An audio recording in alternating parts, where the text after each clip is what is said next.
एक इंट्रावीनस होता है, एक मस्कुलर होता है, राइट। ये तीन ही दवा के सोर्स हैं, राइट। तो ये तो, और ये जो कहीं किसी भी सोर्स से जा रहा है वो फाइनली आपकी इम्यूनिटी को जाके प्रभावित करता है। नींबू का रस आपकी इम्यूनिटी का यूज नहीं कर रहा है, वो कोरोना वायरस का सीधे संहार कर रहा है और उसका आरएनए का स्ट्रक्चर को तोड़ दे रहा है। आप दूसरी चीज समझिए उसमें कि जब वो एपिग्लाइटस जो वाल्व है विंड पाइप के ऊपर, उस पर टच होता है और यदि कोरोना के कारण अंदर आपके फेफड़े में पानी और फाइब्रोसिस वगैरह यदि इकट्ठी हो गई है तो वो वॉमिट करके उसे बाहर निकालता है। हमने ये देखा कि 3 तक लोगों को वॉमिटिंग हुई है, ठीक है ना। और जितनी ज्यादा वॉमिटिंग है इसका मतलब है कि आपको कोरोना का उतना ज्यादा लंग्स में इन्फेक्शन था। और 80-90% आपका जो है इन्फेक्शन जो है कोरोना वायरस लोड जिसको कहते हैं, that is vomited out, right. अब सवाल ये था कि आपने देखा होगा कि एक जो सीटी स्कैन होता है उसमें एक 25 के स्केल में वो होता है, तो पूरे आपके लंग्स को जो है 5 भागों में बांटा गया है और उस हर 5 भाग का 5-5 नंबर दिए गए, इस प्रकार से 25 होता है, राइट। यदि 25 में आपकी यदि रीडिंग 17 है तो 17 चौको 68, इसका मतलब है आपका लंग्स इज 68% इन्वॉल्व। अब इन्वॉल्व का क्या मतलब है कि जो आपके लंग्स में रिसेप्टर है उस पे जाके कोरोना बैठ गया है और कोरोना ने उसे लॉक कर दिया है।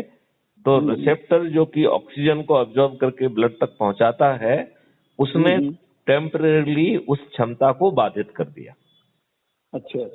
तो मैंने सोचा कि अब लंग के अंदर कैसे जो है ना हम अपने लेमन जूस को पहुंचाएं, और जैसा कि कॉस्मिक शक्ति आपको ज्ञान देती है, तो कॉस्मिक शक्ति ने कहा कि भाई इसमें कौन सा कठिन काम है, आप पानी में जो है ना 2 नींबू निचोड़िए और उसकी भाप लीजिए, भाप के साथ जो है ना लेमन के ट्रेसेस भी चले जाएंगे, उसके तो ट्रेस ही काफी है कोरोना को मारने के।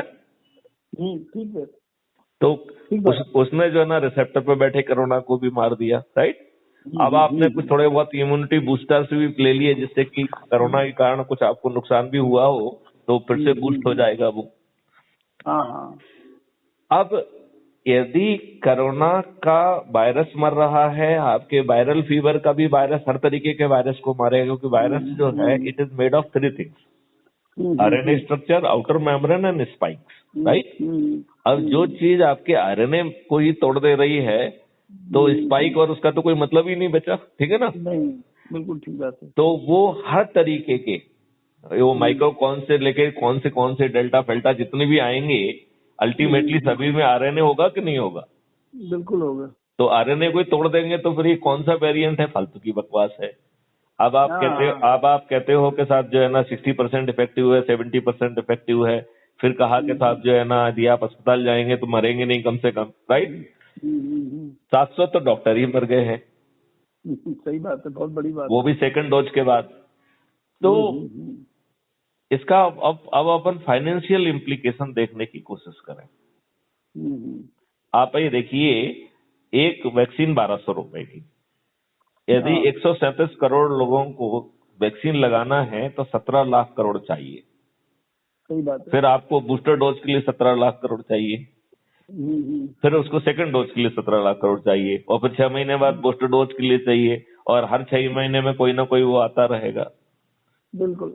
तो मैंने जो माननीय प्रधानमंत्री जी को पत्र लिखा था, हमने उसमें ये लिखा था कि आप 6 दिन बहुत एक्सटेंडेड था, वैसे तो 3 दिन में ही सब ठीक ठाक मामला फिनिश हो जाएगा, राइट। लेकिन हमने उसको एक्सटेंडेड 6 दिन का समय कहा था कि ये आप काम करिए, 6 दिन में भारत कोरोना मुक्त हो जाएगा, ना कोई लॉकडाउन करना पड़ेगा ना कुछ करना पड़ेगा। और हमारे यहाँ तो लॉकडाउन का ड्रामा अभी भी चल रहा है। वो तो चलते ही रहता नहीं तो फिर जो है ये क्या किसी लॉबी के अधीन है? आपको जो है विनोद जी बड़ा ताज्जुब होगा, इसमें मैंने पीआईबी चीफ से बात किया, मैंने कहा भाई तुमने जो है ना ये जो है ना वीडियो बना के और ये सब करके उसको फर्जी बताया है, और आपके जो एंकर ने तो यहाँ तक कह दिया है कि साहब जो लेमन जूस है वो कोरोना से ज्यादा घातक है। तो आपके डॉक्टर्स ने तो जो है 10,000 लोगों को एक एक दिन में मार दिया, एक एक फैमिली के 4-5 लोग मर गए हैं, वो रियल है, ठीक है ना। बोला सर आपको मालूम नहीं है, किसी ने मुझे बताया नहीं अभी तक कि इसका वो है, कहीं छपा है क्या? तो मैंने कहा छपा तो है, लेकिन आपके बताने के लिए कौन आएगा, क्यों आएगा? आप कोई अथॉरिटी है जांच करने वाली, फर्जी सर्टिफिकेट देने वाली? आपने कहीं इश्तेहार दिया था कि मैं जांच कर रहा हूं, मेरे पास आइए आप? आपके लोग वहां गए थे? क्योंकि जो भी चीज बताई जा रही है उसमें तो यही कहा जा रहा है कि साहब हमने इनको दिया और इस तरीके से ये ठीक हो गए, और पहले पॉजिटिव थे अब नेगेटिव हो गए। तो आप जाके उनके वो सर्टिफिकेट चेक करते, ये तो आपकी जिम्मेवारी थी। बोला सर आपको मालूम नहीं एक आदमी मर गया। मैंने कहा वो भी झूठ। मैंने कहा कि जो बेंगलोर जो कर्नाटका का एक टीचर को एक आधी सी एकदम बिल्कुल इररिस्पॉन्सिबल टाइप की रिपोर्टिंग थी कि एक टीचर था, उसने नाक में नींबू का रस डाला और वो बस रास्ते में ही मर गया। तो मैंने उनसे कहा मिस्टर जयदीप भटनागर से, मैंने कहा भाई साहब कोई ये जहर था जो कि उसने डाला नाक में और मर गया वो, राइट? फिर मैंने कहा आपके सेटिस्फेक्शन के लिए बता दूं कि हमारी टीम ने उसके परिवार से संपर्क किया और वहां के अखबारों में भी बात छपी है कि वो व्यक्ति कोरोना से पीड़ित नहीं था, उसको लो ब्लड प्रेशर का वो मरीज था और हार्ट अटैक के कारण उसकी डेथ हुई। तो आपके पास तो एक आदमी नहीं है, यहाँ पर जो है ना 10,000 आदमी एक दिन में मारे जा रहे हैं, आपके पास कोई इलाज नहीं है तब भी लाखों के बिल बन रहे हैं। तो वो झिझक बोलता कि सर आप क्या चाहते हैं? मैंने कहा कि मैं ये चाहता हूँ कि आप इसकी जो है ना फिर से सत्यापन करिए और सही उसको रिपोर्ट दीजिए, आपने क्योंकि फर्जी आपने किया है। तो वो छूटता ही कहता है कि साहब मैंने तो हेल्थ विभाग के कहने पे किया है। तो मैंने कहा भाई यदि हेल्थ विभाग के कहने पे किया है तो तुम जो है इस बात को अपनी रिपोर्ट में कहते कि साहब मेरा कुछ नहीं है, मैं कुछ नहीं कह रहा हूँ, ये तो हेल्थ विभाग कह रहा है। ठीक है ना। फिर मैंने डॉक्टर पंड्या को लगाया phone. Doctor Pandya was he is a corona chief of the ICMR। अच्छा। तो मैंने उनसे कहा कि भाई डॉक्टर पंड्या साहब जो है ना आप एक मेरी मदद करिए, हमने ऐसा ऐसा किया है और हमने पाया कि RNA स्ट्रक्चर टूट जा रहा है। तो मैं ये चाहता हूँ कि चूंकि भारतवर्ष की सभी RT-PCR लेबोरेटरी आपसे जुड़ी हुई हैं, तो आप एक मैसेज उनको करिए कि जो पॉजिटिव सैंपल आए उसमें एक एक बूंद लेमन की जूस की डाल के वो अपनी रिपोर्ट आपको भेज दें। यदि उनका सैंपल विसिएटेड हो जाता है और RNA स्ट्रक्चर टूट जाता है, इसका मतलब है कि नींबू के रस जो है कोरोना वायरस को के RNA स्ट्रक्चर तक को तोड़ने की ताकत रख रहा है। ठीक है ना। ये काम करने में आपको जो है ना कुछ घंटे लगेंगे, राइट? ज्यादा ज्यादा एक दिन समझ लीजिए, और आपके पास 4-4 लाख सैंपल हैं, तो आप 4 लाख सैंपल के बेसिस पे एक रिसर्च नेक्स्ट डे लिख सकते हो और जो है भारत विश्व गुरु बन जाएगा। लेकिन अब विश्व गुरु तो बनना नहीं है, दुष्टता तो सबके ऊपर सवार है। हाँ। विश्व गुरु तो बनना नहीं है ना। नहीं सही बात है, बिल्कुल सही बात है। हाँ, तो वो अब चारों तरफ जब दुष्टता सवार है तो समझ में नहीं आता विनोद जी, इस देश के लिए क्या किया जाए, कैसे किया जाए। बहुत थोड़ा सा कठिन सवाल है ये जो आप पूछ रहे हैं। तो मैंने उसके लिए एक चीज सोची है।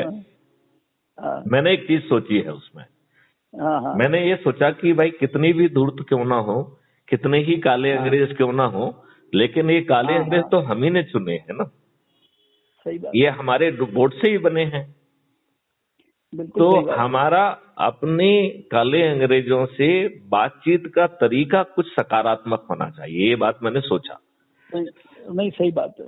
मैंने उसमें सोचा, मुझे लगा कि देखिए यदि आप चक्का जाम करते हो, यदि आप जुलूस निकालते हो, यदि आप जो है रेल रोको करते हो, तो कितने लोगों को दिक्कत होती है, कितने लोग चीजों से वंचित रह जाते हैं। कुछ नौकरी के इंटरव्यू पे जा रहे हैं, कोई किसी में जा रहा है, कोई अस्पताल जा रहा है, राइट?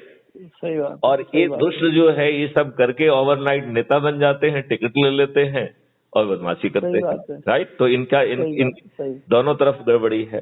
फिर दूसरी बात है कि जब तक सरकार चाहेगी तब तक ही आप चक्का जाम कर सकते हैं, अदरवाइज उनके पास गुंडे और अपराधियों की कमी तो है नहीं, राइट? नहीं वो आप शांति से बैठेंगे लेकिन उनके गुंडे आके हुड़दंग कर देंगे, ऐसे हालात पैदा कर देंगे कि लाठी चार्ज भी होगा, गोली चालन भी होगा और आपको जो है अपराध पंजीबद्ध करके जेल भेज दिया जाएगा।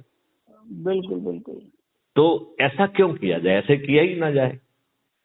तो इसके लिए एक वो रास्ता कोई वायबल रास्ता भी नहीं है। क्योंकि नहीं, लेकिन मुझे एक रास्ता मिल गया है। हाँ, मुझे एक रास्ता मिल गया है। वो रास्ता है अच्छा, जो माननीय प्रधानमंत्री जी ने सिद्ध दिखाया है। मुझे उसमें बहुत ताकत दिख रही है। मुझे वो महात्मा गांधी का जो अहिंसा है ना, वो बड़ी अहिंसा से ज्यादा वो मुझे उससे भी बड़ा पावरफुल टूल दिख रहा है वो। हाँ, हमने उसमें ये कहा कि हमें पब्लिक से संवाद करना है, हमें अच्छे लोगों से संवाद करके उनको अपने अपने क्षेत्र के प्रभावी लोगों से बातचीत करें और हर कोई अपने प्रभाव क्षेत्र के लोगों को प्रभावित करके crime free Bharat YouTube channel को सब्सक्राइब करें। राइट। अब ये आप पूछेंगे कि ये सब क्यों करना है, तो उसके पीछे सोच ये है कि आप पब्लिक की आवाज हैं, इसका क्या वो पैमाना है। तो हमने अपने तौर पे ये बेंचमार्क माना कि जो हमारे crime free Bharat YouTube channel है, उसका subscription base will be A benchmark for कि इतने लोग हमारे साथ जुड़े हुए हैं और हमारी आवाज पर जो है ना वो दीपक भी जलाएंगे, थाली भी बजाएंगे और हमारा वीडियो भी चलाएंगे। राइट। राइट। तो ये हो गया हमारा सकारात्मक संवाद का तरीका। तो हमसे पूछा गया कि भाई साहब आप सकारात्मक संवाद कर भी लोगे, तो जिन लोगों ने इतने सारे किसानों के मरने के बाद 1 साल तक जो है ना जिनकी नींद नहीं जागी, वो आपके जो है ना ये थालियों की आवाज और दीपक से और आपके वीडियो से इनकी सेहत पे क्या फर्क पड़ेगा। तो हमने कहा कि देखिए भाई, यदि ये हमारी बात नहीं, यदि बात मानेंगे और जो हम कह रहे हैं, हम छोटी छोटी बिल्कुल कानून की बातें करेंगे, छोटी छोटी बातें करेंगे, चाहे वो संवादित त्रुटि हो, चाहे वो अंग्रेजों के समय के कानून हो, चाहे हमारी ब्यूरोक्रेसी को जवाबदेह बनाने का काम, हम छोटे छोटे बताएंगे और आप टाइम लिमिट में उसे करिए। यदि आपने किया तो हम आपके यशोगान में भी दीपक जलाएंगे, आपके थाली बजाएंगे और आपके फेवर में आपके स्तुति करते हुए आपके जो है हम वीडियो भी चलाएंगे। ठीक है ना। अब अजू करिए कि आपने हमारी बात नहीं मानी, तो अब सेकंड स्टेज होना चाहिए कि हम आपको बेबस करें। तो आप सरकार को कैसे बेबस करोगे, ये सवाल उठ रहा था। तो उसमें सोचा गया कि हम जो है काली पट्टी बांधेंगे, काले झंडे लेंगे। राइट। और उसी तरीके की थाली बजाएंगे और उसी तरीके का जो है दीपक जलाएंगे और भर्त्सना के वीडियो चलाएंगे और अपने प्रभाव क्षेत्र में जो है इन काले अंग्रेजों को घुसने नहीं देंगे। तो जैसे उस समय कहा गया कि साइमन कमीशन वापस जाओ, हम कहेंगे काले अंग्रेज वापस जाओ। राइट। तो उससे जो है ना एक आप अपनी थोड़ी सी तौहीन महसूस करेंगे, आपके दरबार में जाके आपकी शान नहीं बढ़ाएंगे, आपके प्रोग्राम में चाहे आप टैक्स पेयर की मनी से बस भेजें, लंच कराएं, डिनर कराएं और ऊपर से 500 रुपए भी दें, जो कि आजकल दिए जा रहे हैं, तो भी हम आपके प्रोग्राम में नहीं जाएंगे। राइट। और आपको अपने किसी प्रोग्राम में नहीं बुलाएंगे, आपके दरबार को अटेंड नहीं करेंगे और आपको जो है काले अंग्रेज वापस जाओ भी कहेंगे। तो आपको प्रत्येक, और यदि ये करोड़ों लोग एक साथ करेंगे, मैथिली शरण गुप्त की आवाज पे करेंगे, तो इसे नजरअंदाज करना, ये किसानों का 1 साल का जो है वो अलग होगा। ये एक जो है ना, यदि संडे को अपन ने फिक्स किया तो एक संडे पार करने में इनको पसीना आ जाएगा। आप इस बात से सहमत हैं क्या?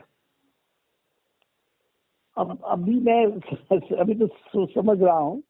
नहीं, ये जो मैंने कहा है कि इस तरीके से करेंगे और यदि इसके बाद भी नहीं मान, मेरा ये सोचने का थॉट है कि हम वो रास्ते ढूंढे जिसमें हमें किसी भी तरह की लड़ाई से हम बच सकें। तो हमने हमने इसमें लड़ाई तो है ही नहीं। आज के समय में लड़ने का मतलब कोई भी तरह की, जैसे हम चाहे भले विरोध कर रहे हो, हमें विरोध ना करना पड़े, क्योंकि अगर कोई भी तरह की लड़ाई लड़ने, अब देखिए सवाल ये है कि कुचलने का प्लान करके चलते। देखिए विनोद जी, ये बड़ी सिंपल सी बात, आपको वेट करेंगे, देखिए कुचलने की कोशिश करेंगे। देखिए आप एक चीज मुझे बताइए, इसमें तो आप जमीन बाहर नहीं निकल रहे हो, अपने दरवाजे के बाहर भी नहीं निकल रहे हो, वो कुछ भी। अब अभी आज के टाइम में बाहर निकलने की बात नहीं है। अगर आप जो है कोई आपके विचारों से सहमत होगा, तो वो क्या है कि जो हम अब एक विचार लेके जाएंगे, तो पॉलिटिकल विचार हमारा हो गया कि वो पॉलिटिक्स से टकरा रहा है, सामने वाला जो है ऐसे विचार लेके आ रहा है, हिंदुत्व ये वो ऐसी चीजें लेके आ रहा है कि आधे लोग उसी में भाग गए हैं, तो वो बाकी सब भूल गए हैं। आज अब कहाँ महंगाई की चर्चा होती है, कहाँ दूसरी चीजों की चर्चा होती है कोई।